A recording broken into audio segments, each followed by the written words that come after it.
My mom believed in one thing above all else, being number one. To achieve that, she created a strict daily schedule and even developed a monitoring app that required us to submit reports every day. Anyone who failed to rank first according to the app's evaluation would be tied to a chair and severely punished.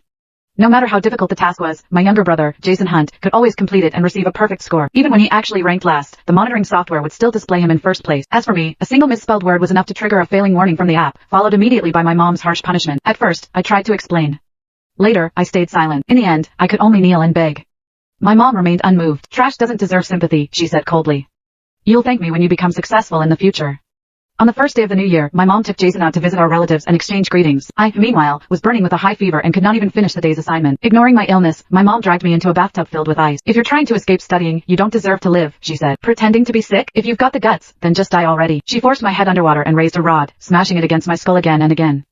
I begged desperately for mercy, but it was futile. My mom left with Jason, and I curled up alone on the floor. She was right. Only those who work hard deserve to live. Mom, I'm so cold. My entire body was submerged in icy water. My skin had taken on a blue hue from the cold, and I trembled uncontrollably. Suddenly, there was a sound outside the house. I opened my eyes and, using every bit of strength I had left, climbed out of the bathtub and staggered toward the door. It must be my mom. She must have changed her mind and come back for me. I had worked so hard this year. Surely she would forgive me. Don't forget to take the gifts. The traffic's bad today. We'll be late if we have to come back for them, she shouted. Mom, I'm sorry. I crawled across the floor with difficulty, kneeling in the living room as I whispered my apology. I'll work even harder next year. Please, just let me take some medicine. However, my mom only glanced at the phone on my desk. Her expression immediately turned furious. She strode over and kicked me hard in the face. I told you to finish memorizing 500 words on those flashcards while you're in the bathtub. And you dare disobey me? Didn't you say you have a fever? I prepared all that cold water to help bring your temperature down. That should have been enough for you to recover. My younger brother stood at the doorway, sneering impatiently. Mom, Erwin just likes to play tricks. He thought he could slack off without getting caught. If we hadn't come back to grab something, he'd definitely have snuck back into bed and wasted the whole day. My mom's expression darkened even further. Without another word, she grabbed my hair and dragged me back toward the bathtub, forcing my head into the icy water again. A worthless brat like you will only learn through punishment. As if afraid I might escape again, she reached behind the door and grabbed a rod, smashing it hard against the back of my head. You want to sleep, don't you? Then, you can sleep right here. When you wake up, you can come out. If you haven't finished memorizing those words by tonight, I'll deal with you again when I get back. My dad, hearing the commotion, walked in from outside. When he saw the scene before him, he quickly shut the door, afraid that passing neighbors might notice. Honey, isn't this a little too much for Erwin? He asked. What's there to be afraid of? Talents are forged under the rod. If I'm not harsh on him now, he'll be the one suffering in society. They're both boys. Why is Jason able to complete every evaluation perfectly every time? It just proves Erwin isn't trying hard enough. However, I had already tried my best. In the final exams this term, Jason's ranking had dropped by 5, yet his monitoring software still reported that he had passed with a perfect score. Meanwhile, I had placed in the top 3, but the software said I had been seriously slacking off. So my mom dragged me out into the snow and forced me to kneel there for an entire night that time. She threw the rod aside and turned to leave. The door slammed shut again. I lost consciousness. I did not know how much time had passed before I suddenly realized I could no longer feel the cold. Staggering out of the icy water, I crawled toward my desk and opened the software. I had to finish memorizing today's words. If my mom came back and saw the big failed warning on the screen, she would be furious again. As long as I completed her requirements, she would treat me well. She would let me take medicine. I forced myself to open my English textbook. However, after reading only 2 words, a sharp pain suddenly tore through my chest. Clutching my heart, I looked helplessly toward the camera. Mom, I really tried my best.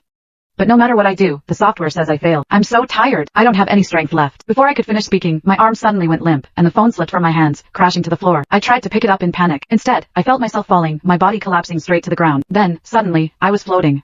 When I looked down, I saw myself lying on the floor, my face deathly pale. The software's countdown reached 0. A sharp notification sounded, saying, evaluation failed. I muttered, Mom, I'm sorry. Even until my death, I still couldn't meet your expectations. It was not until late at night that my parents and Jason returned, laughing as they walked in. Dinner was really good today. That hotel was nice. We should go again sometime, just the 3 of us, my mom said cheerfully. I stood in the living room, my heart filled with a tangled mix of emotions. When she said the 3 of us, she had completely left me out of the picture. As I watched her take off her shoes, I instinctively stepped forward, ready to hang up her coat. It was my duty in this family. Standing before her, I spoke softly. I was wrong. I'll work even harder in the future. Will you forgive me? However, my words faded into the air. My mom did not hear a thing. Instead, she frowned slightly in irritation. My ears suddenly feel itchy. Am I getting sick? I stood there awkwardly, lowering my head to look at my own transparent body. I had almost forgotten. I was already dead, and no one could hear the words of the dead. Why hasn't Erwin come out yet? Go check on him. Something might be wrong.